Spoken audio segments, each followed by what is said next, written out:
Let's go. Hi everyone, welcome to our first ever live session with Saya Magazine. So today, first of all, let me just introduce myself first. I'm Li Yi. I'm part of the Saya Magazine team and I'm helping Saya Magazine to manage our first ever physical print that's coming out really soon. So today we have Alena Nadia, one of our contributors, with us here today to talk about her submission, which is named as For the Sake of Gossip. So let's welcome Alena. Hi Alena, would you mind introducing yourself to the viewers? Hi Lee, sure. My name's Alena. I'm a 21-year-old writer. I'm based in KL, and in my free time, I kind of just float around in the local visual arts industry. Nice. Okay, so For the Sake of Gossip. So would you mind give us like a brief and like also about the main idea behind your piece of work? Okay, so For the Sake of Gossip really started as like a way of exploring my identity because I'm half Malay and I'm half Bidayuh, and I'm very attached to my mom's side of the family, which are Bidayuh. And because it's such a small ethnic group, there's about 200,000 people in Malaysia itself. There are about maybe 2 million across the border in Indonesia. But because it's such a small ethnic group, there's like a lot to reflect on, I guess, as an ethnic minority, and as for me, like personally, as a person who's mixed race, and having to like navigate through these little obstacles that you come across when you're navigating through your cultural identity. And it's about that, and it's also about how I feel like it's really important that we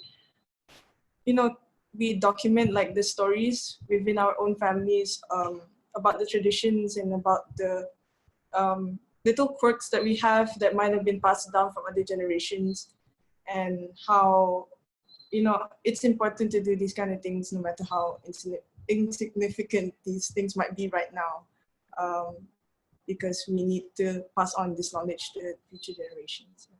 Yeah, I think personally I kind of relate to that because I grew up in a rather traditional and kind of conservative Chinese family.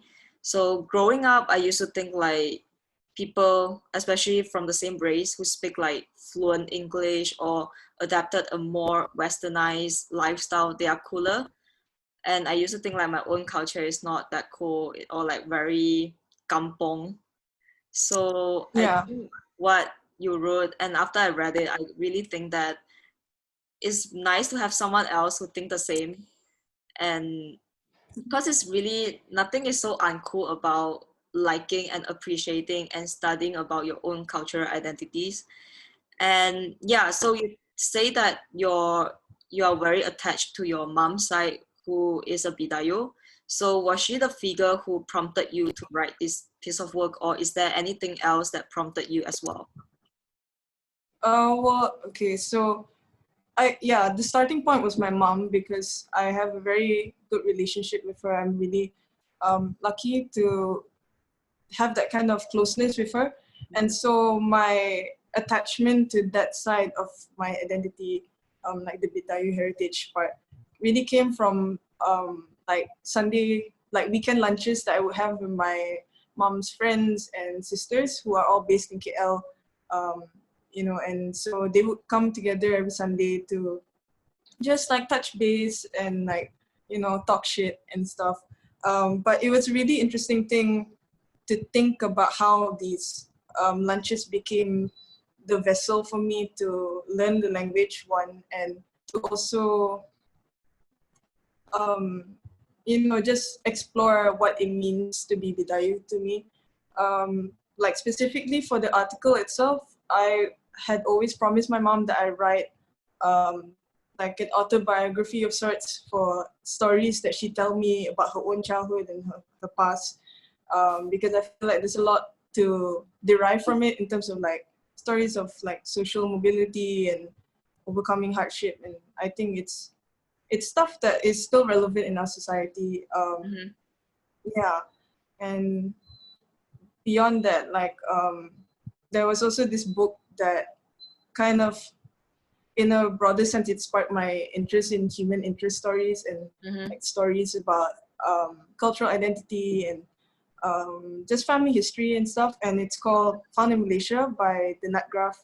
It was published around 2009, and so I read it around the age of 10. But it was really like life-changing for me because it made me, it was like, I didn't have representation. I didn't see anyone who were from the same kind of areas that my mom's family came from, or anyone who had like a similar background to me, basically.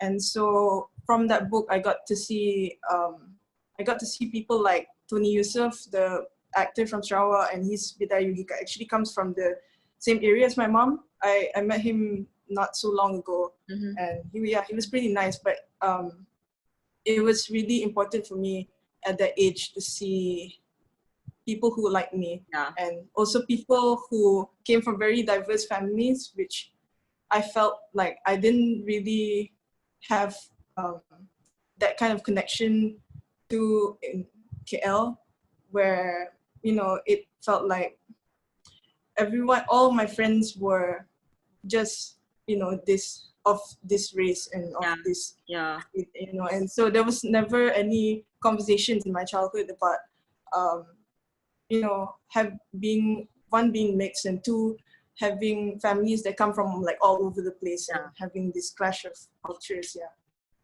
I think that like when you were talking about all this, I kind of think about it like, for me as a Chinese, I mean, I would say in a sense it's a privilege to have like a lot of like, be it Malaysian Chinese or like Chinese from the other region, as like a culture, an example of cultural identity.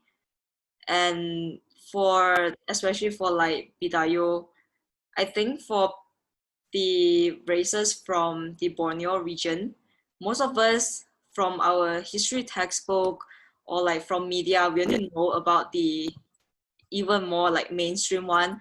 No one really talk about the smaller races from that region, and in fact they are the native of this land. So I'm also thinking like, because of the whole colonization, and after they left, it's just like three main big races. And yeah, so it must be really hard for you to grow up, first of all, like mix. You have to deal with that gray area of like, who am I? Am I this or am I that? People always think like, am I this or am I that? But actually, I think in life, not just in races, but in general, people deal with gray area a lot, and it's not just black or white. So speaking of colonization, I know like part of your work quoted like this colonizer James Brooke, who, and also along with some other, right, who say that Bidayuh is like a race that lacks in self-esteem. Yeah, so like what's up with that? So when I was doing research for this piece, I was like reading about like history of the Bidayuh people, and so it's really interesting to come across like the characterizations of who they were to the British when they came over. Not just the British, there were also people from the Netherlands.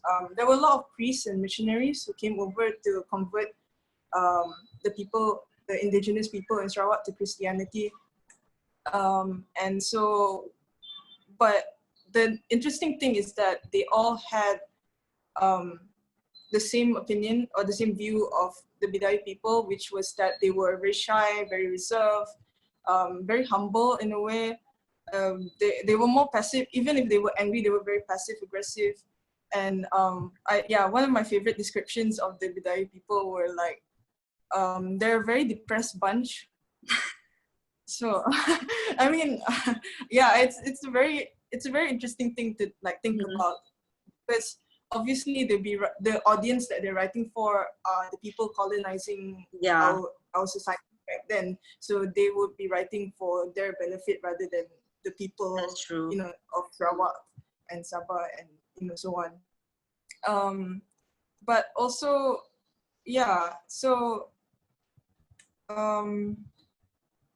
it's very interesting how even talking about like modern academics, there are still writers who carry on The in this same belief. perspective, right? Yeah, the same perspective. So yeah, so there are writers who are Bidayuh themselves, and they say like, yeah, the Bidayuh are very polite people, and they're of this creed, you know, and they don't find offense in people, take offense in people, and but I don't know whether it's right to label a A group of huge people by group a of people certain, and say they're all the incredible same. Yeah. people. Yeah, yeah, and so it kind of defeats the yeah, I don't know what kind of point they're trying to prove in this day and age. Like back then we kind of understand like Yeah. why they're writing these kind of things, but now it's a conversation to be had, that's for sure. Yeah. So like, so for the sake of gossip, after I read it, I feel like it's a very well researched piece of work. So was it actually difficult to find any data, information, statistic for regarding the Bidayuh people? Okay, so initially it was hard for me because I wanted to write about language Mm-hmm. specifically, but then finding statistics to back up what I wanted to say about language loss and about how in the next few generations maybe the community as a whole might have a completely diluted version of their own language, because even now a lot of because of intermarriage and just Yeah. the view of like prestige in languages where you know you need to speak a language that helps you in your career and Yeah. brings stability to your life, you know, that kind of thing. You know, it encourages people to look elsewhere rather than to look back home and say that, hey, maybe this is something that we should continue practicing. But yeah, finding statistics to back up the arguments that I wanted to make about language loss was a bit tricky. Beyond that, I also came across this piece of information about how the Dewan Bahasa Pustaka, when they moved to Kuching in 1977, they actually burnt a lot of writings on indigenous knowledge from colonial writers and even from like the indigenous writers themselves. So a lot of knowledge has been lost basically because of Yeah. them, for the That's sake of yeah. like, you know, assimilating. Oops. Yep, you're Hello? back. Okay, sorry. Yeah, Okay. Yeah. So and I think also like I came across how you say, wait, are you? Yes, you're back. yeah, Yeah. So I think after like reading your work, I mean, I don't know if it's good or bad that I kind of like put myself in, like kind of compare it with how like, you know, Chinese, we have like, even though in Malaysia, Chinese, people think like, oh, it's just Chinese, but also we have like Hakka, Cantonese, Hokkien, and like under like Cantonese, that there's different kind of Cantonese, different kind of Hakkas. I think Bidayuh also works the same. So like underneath like Bidayuh, we yeah, have like different kind. And some is just like they are not even like food, actually Bidayuh, but like somehow the process just kind of like group them into one. Yeah. So did you like what do you think yeah, they about were kind that? of And thrown like, do in. you know anything about the process? Like, why did they just group them into one umbrella term? Mm. Well, I can't speak much about how those groups of people feel about being like lumped under the umbrella Yeah. term of being Bidayuh.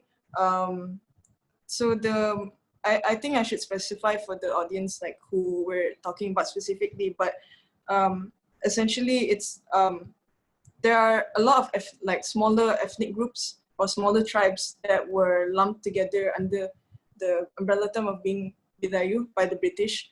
But some of them don't, while they share a similar cultural history to the Bidayuh as a whole, like their language is rather different than what most Bidayuh people speak. So these are the Salako and the Rara people of the Lunduk district, like west of Kuching.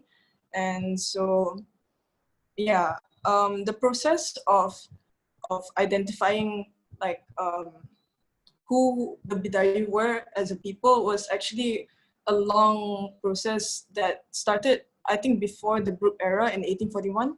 And so it took about 200 years for them to come to a conclusion on like how do we identify this group of people. And so there were all sorts of things like, you know, these people eat sago, and so we should group them together. But then that also meant that people like the Malanao who are not Bidayuh would have been considered as, you know, under that same umbrella term.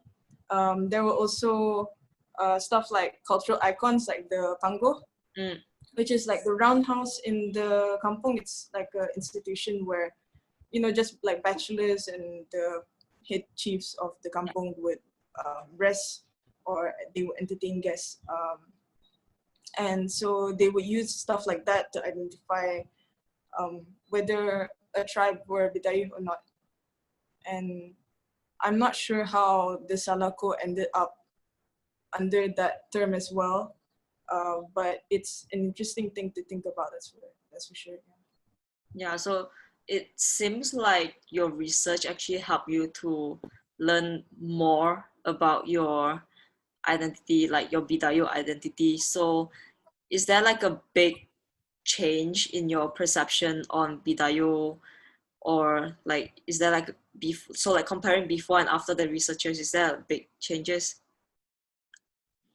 Yeah, one of the biggest things was that I always felt like because within my own family there wasn't really an awareness about like our culture, and you know it was always disregarded for you know being more westernized. Yeah. And because we, like a lot of my cousins, we live in the city, um, we just don't think about it often. And so I always felt like as a people the Bidayuh were always very apathetic compared to maybe the Iban or to other ethnic groups really.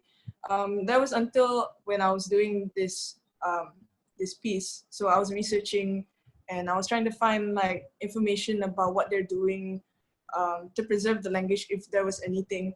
And I found out that the Dayak Bidayuh National Association, the DBNA, they actually proposed in 2001 that they would get funding and start these little projects to one, standardize the language.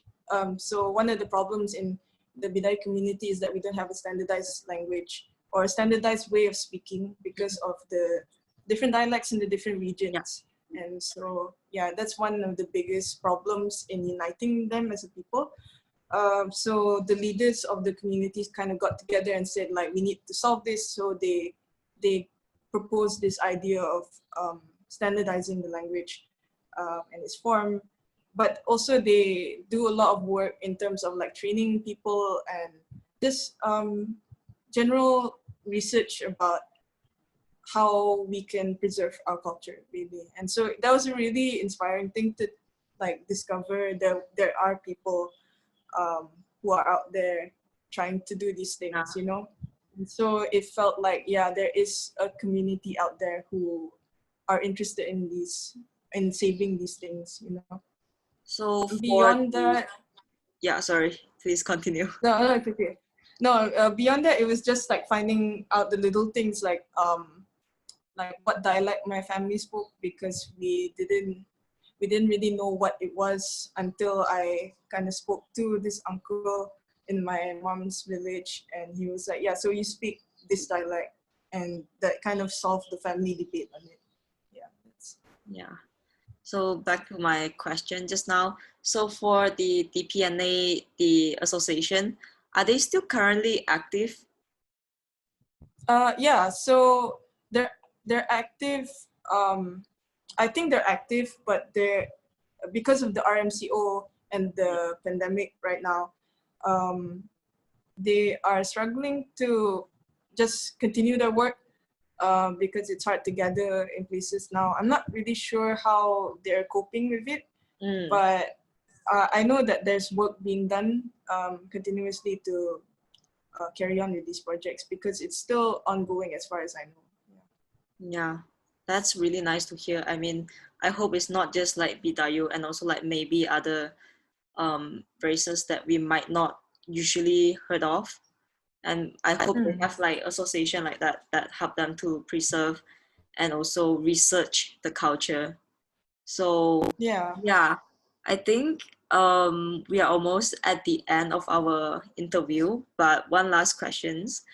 So your mom kind of like prompted you to also write this. Has she read your work? Yeah, yeah, she actually read my work. She was really she was really taken by surprise that I even wrote it, because she never really expected me to keep to my promise. Mm-hmm. Which, you know, I'm happy that she's surprised, but I'm also kind of like offended that she wouldn't think I kept my promise. But she she had a good reaction to it. She didn't expect that there was so much that I could take away personally about stories that she told me throughout her childhood, and about like her family and growing up in the kampong. Yeah, so good things. Um, so I mean like personally I find it really nice to see that that piece of work didn't only like bond your mom and you further, but also like I think everyone who reads it, they are gonna think like, oh, so I learned more about Bidayuh, and I hope it also like help them to think about their own cultural identity or like the traditions, because I think there's this one quote but I don't remember who said it, so along the line of like you can't really like create new things if you don't know the tradition, because for culture is always like evolving from the traditional aspect of things. So yeah, it's really cool. So any like last words to the audience or like the future readers who are going to read your work in issue 1? Yeah, I guess I hope that readers kind of get inspired by reading my piece, and they start, talking to their relatives and documenting like the little stories, whether it's, just retelling the stories to other people within the family, or like taking it down or whatever. Because it's really important that we have something to pass down to future generations, even if it's not something that people may appreciate. But with time, I think there is room to create this awareness of our cultures. Yeah. And Yeah. so I hope that people enjoy it, and I hope that they, they take that lesson from it. Okay, yeah. Thank you, Elena. It's really nice to speak to you about this, because one thing is like personally, I care about like the cultural identities a lot. And also, I think it is something that at least our generation should think about, or at least like there should be more media coverage on things like this. So yeah, it's Yeah, for really sure. nice to know that you are doing that and you actually did that. So I hope everyone stay tuned to our issue 1 and also look forward to reading Elena's work. Thank you, Elena. Thanks, Lee. Okay, bye. Bye.